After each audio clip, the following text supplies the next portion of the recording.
Bienvenidos a este nuevo episodio. Hoy vamos a tratar un tema que es importantísimo, que nos persigue toda nuestra vida y es el tema del perdón.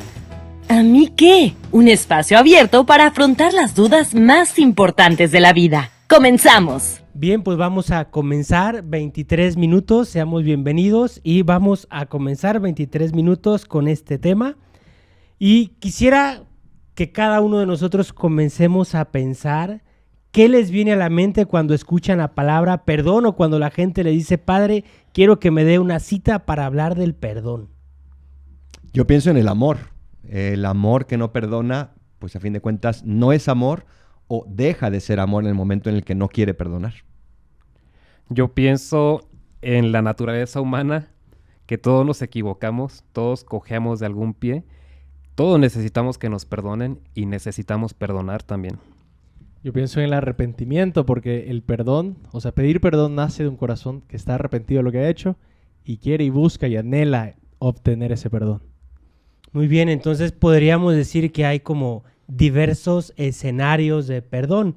Aquí, por lo que han dicho, cada persona cuando les pide hablar sobre el perdón, al final es sobre todo pedirles de algo muy personal. No es tanto de hablar de un perdón cultural, de un perdón político, que también puede ser. ¿Qué escenarios podríamos o podrían decir ustedes son necesarios para hablar y comenzar a pensar en ese perdón? Pues yo creo que, como decía el Padre Israel, el escenario de la realidad de quiénes somos. Somos seres que no somos perfectos y que nos vamos a equivocar siempre. Y hoy tal vez tú necesites perdonar, pero mañana tal vez tú necesites pedir perdón. Y recordemos eso que dijo Jesús, con la misma vara con la que miras se te medirá.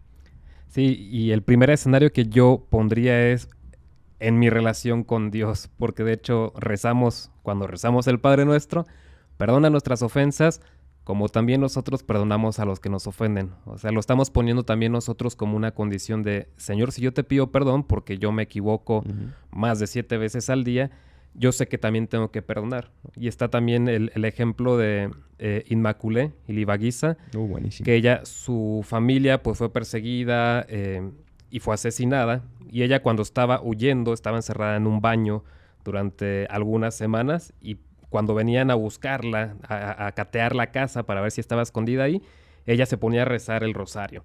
Y en el Padre Nuestro se saltaba las palabras, perdona nuestras ofensas, como también nosotros perdonamos a los que nos ofenden. Una oración muy sincera de ella, porque dice, no puedo perdonar en este momento, ¿no? Ella había escuchado lo que le habían hecho a su hermano, cómo lo habían asesinado, los asesinos lo contaban justo afuera de la casa para que ella escuchara. Entonces ella no se sentía con la capacidad de perdonar en ese momento, pero era sincera, ¿no? Sabía que para pedir perdón, ella también tiene que perdonar. Y todos, para poder pedir perdón a Dios, primero tenemos que perdonar a los demás también. Pero yo creo que ella tenía como ya el corazón puesta en querer perdonar, ¿no? Creo que es importante. A veces como que nos falta la fuerza en este momento porque tal vez nos acaban de ofender, porque estamos muy enojados, porque estamos tristes, qué sé yo. Pero ya mi corazón está puesta como en ese deseo, ¿no? Y por eso a lo mejor en ese momento se lo saltaba, pero deseando no saltárselo. Si no es algo que de la noche a la mañana, ya puedo perdonar una infidelidad de mi marido o lo que sea, ¿no? O una traición de mi amigo que se fue con mi novia. De la noche a la mañana quizás no sucede, pero sí tienes que ir trabajando y sobre todo eso, ¿no? Tener ese deseo de que en algún momento puedas perdonar de corazón. Y ahora, ¿cómo lograr esa parte de llegar a perdonar, pero también consciente de que no vayan a decir los demás? O a veces ese miedo que puede venir es que si comienzo a perdonar a todos, todo lo que me hacen, pues al final se van a aprovechar de mí. Entonces, en esa dificultad, ¿qué le dicen ustedes a una persona? ¿Cómo la motivan? Primero decir que es un riesgo verdadero. Y vuelvo al ejemplo de nuestra relación con Dios, que Dios al poner el sacramento de la penitencia, de la confesión a nuestro alcance, de verdad que se expone a que nosotros pues pequemos y decir, vuelvo a pecar al ratito porque total me confieso y pasado mañana es lo mismo, ¿no? Y cada semana o cada mes. Entonces es un escenario muy real que cuando tú perdonas a alguien, tú te estás haciendo vulnerable a que la persona se pueda aprovechar. Pero a final de cuentas yo soy responsable de mi vida y no de lo que la otra persona está haciendo o me está haciendo, ¿no? Yo tengo que alcanzar un corazón de carne que sea capaz de perdonar, que sea bondadoso y de eso yo soy responsable, nadie más. Sí, me hace pensar en los profes, ¿no? Que a veces cuando los profes son muy buenos al calificar, pues a veces la presión se te quita un poco a ti, ¿no? Y empiezas como que, no voy a estudiar tanto, no sé qué, porque sé que me va a calificar bien. Pero al fin y al cabo te estás haciendo un daño a ti, porque no estás estudiando y dando lo mejor de ti en esa materia, ¿no? Entonces un poco igual, si tú te aprovechas de las personas que son bondadosas o que perdonan, pues ellas se llevan la mejor parte y tú te llevas, al contrario, la peor parte.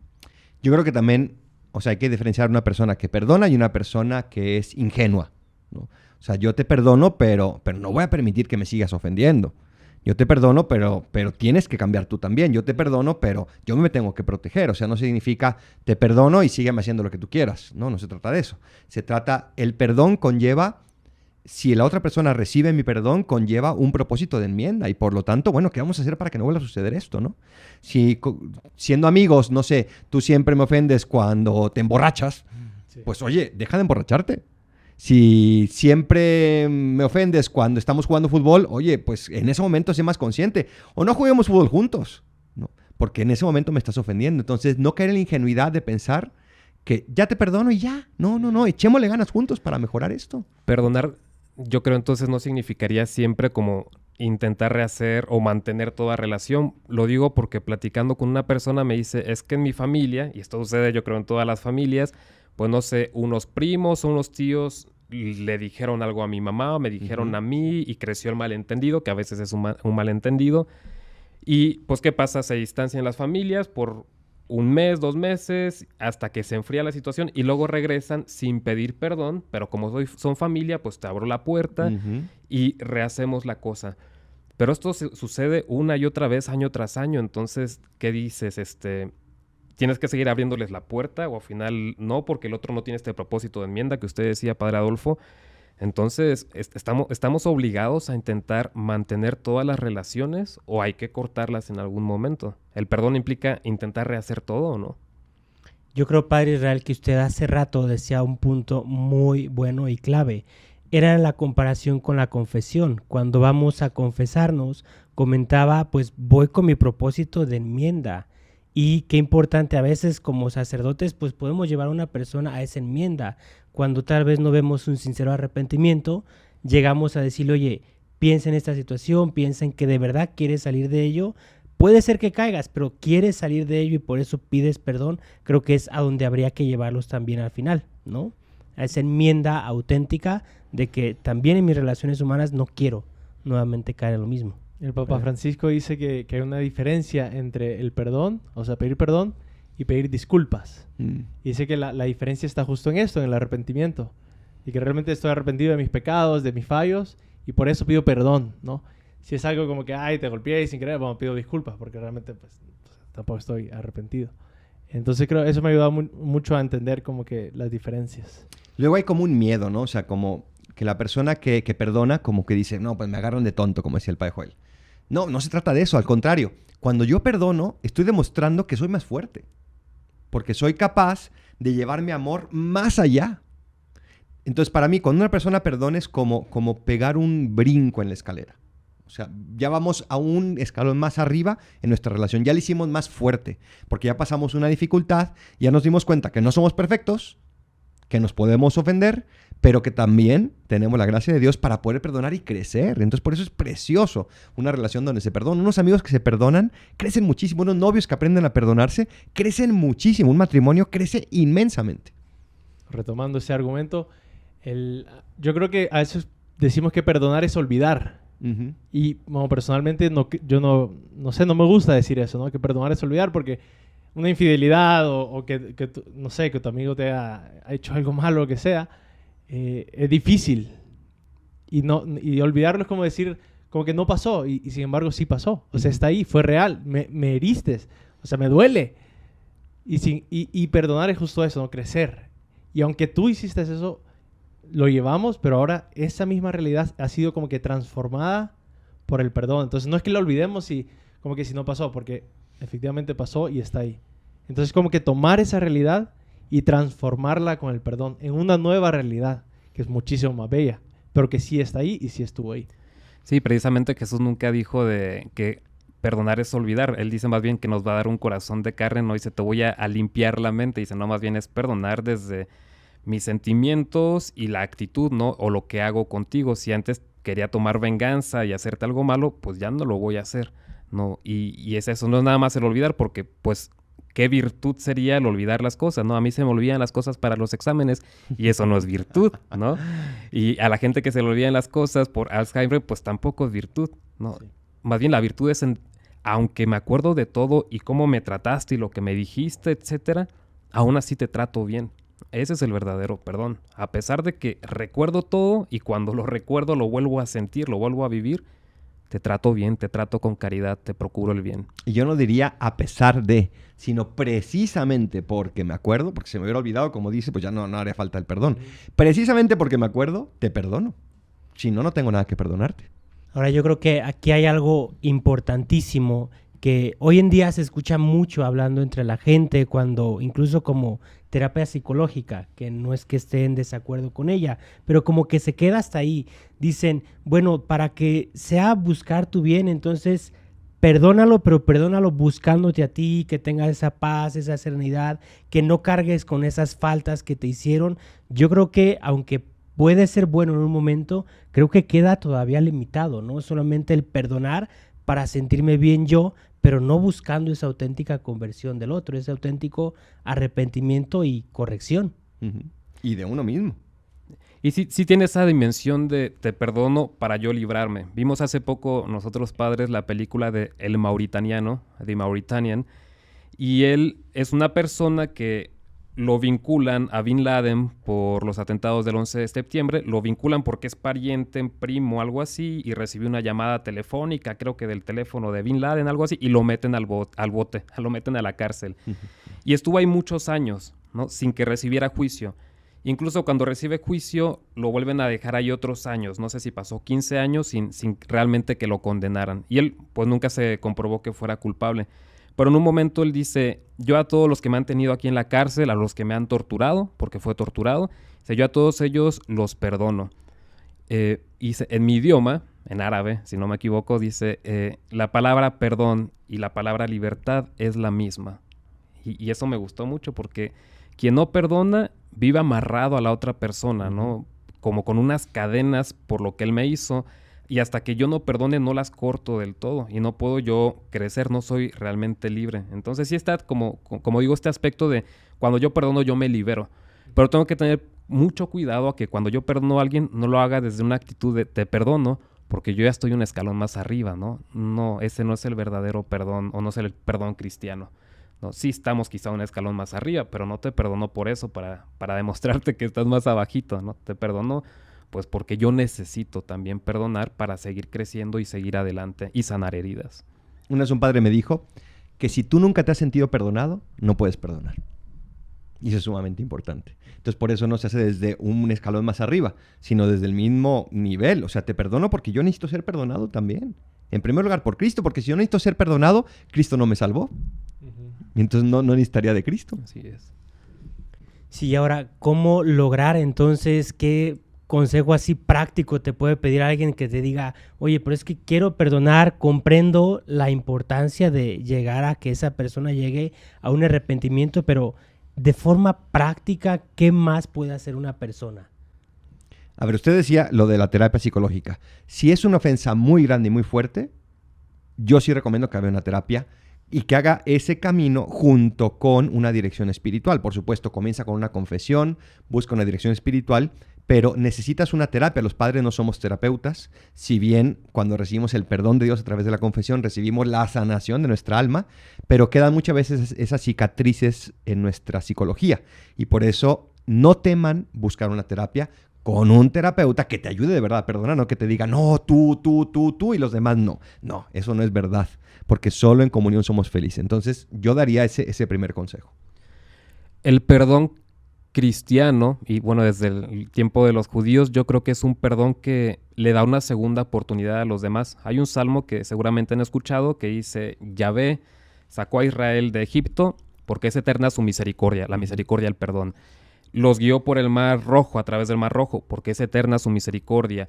Les dio a comer maná en el desierto, porque es eterna su misericordia. Va diciendo por muchas líneas todo lo que Dios hizo, porque es eterna su misericordia. Y entre cada línea y cada línea puedes decir, y aquí a pesar de eso, el pueblo de Israel construyó un becerro de oro. Y aquí protestaron contra Moisés.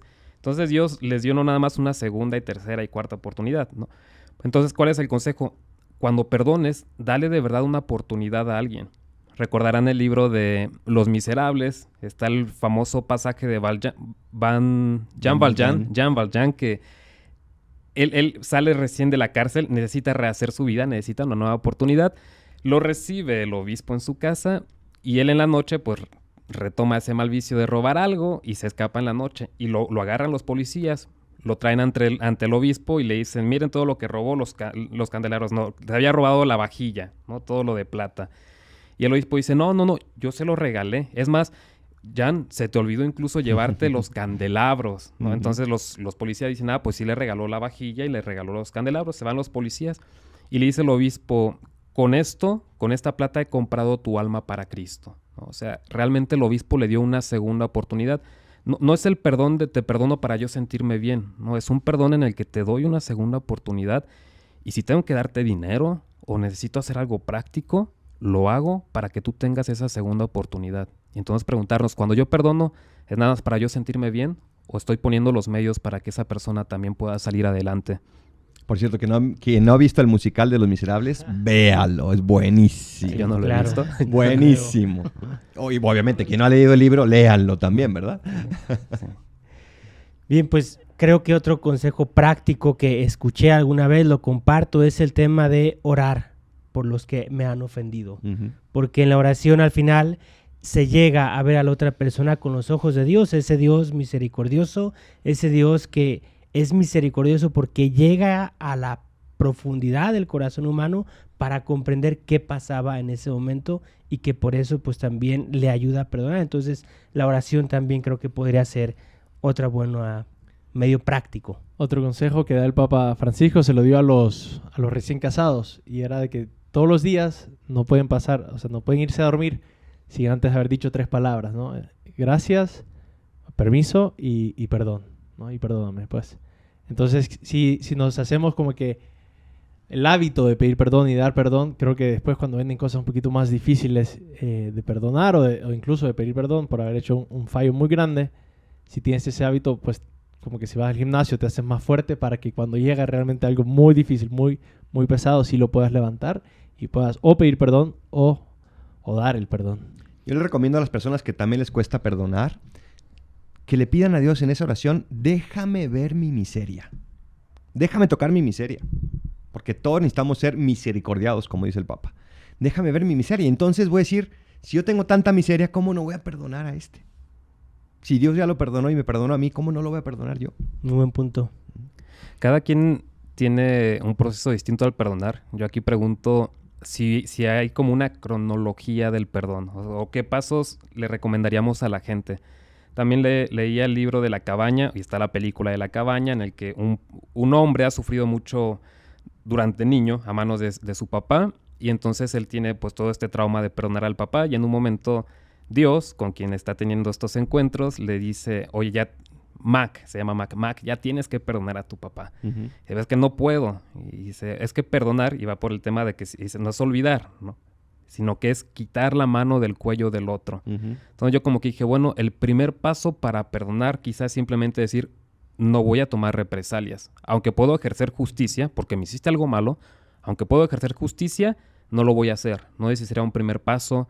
Un segundo paso es darle oportunidades, como yo decía hace rato. El tercero es que decía usted, Padre Joel, el rezar por el otro, pedir por el otro, porque ya pedir por alguien en la oración es algo difícil. Sí. Es algo que cuesta. No sé si ustedes tienen algún paso así que digan esto es necesario en el perdón. Yo les diría que no acumulen los resentimientos. Porque muchas veces uno dice, bueno, lo dejo pasar. Bueno, no pasa nada. Bueno, esto también. Y va acumulando hasta que ya la gotita que derramó el vaso, ¡puah!, explota, ¿no? Entonces, todos los días, Paul Ponce, no sé si se acuerdan de ese malabarista, que es buenísimo, Sí. con su esposa Lía dice que todas las noches se agradecen por lo que hicieron y dicen por esto, y se piden perdón por esto, y terminan diciendo, cuenta cero. Entonces, todos los días, ojalá, los que están casados, los novios, los amigos, los hijos, los papás, quienes sea, ojalá, oye, perdóname por esto que hice. No acumulen resentimiento. Wow. Ahora bien, Padre Juan Carlos, de lo que comentaba usted ahora, ¿no? De ese consejo practiquísimo y muy importante del Papa Francisco, al final, pues es un perdón dentro del núcleo familiar.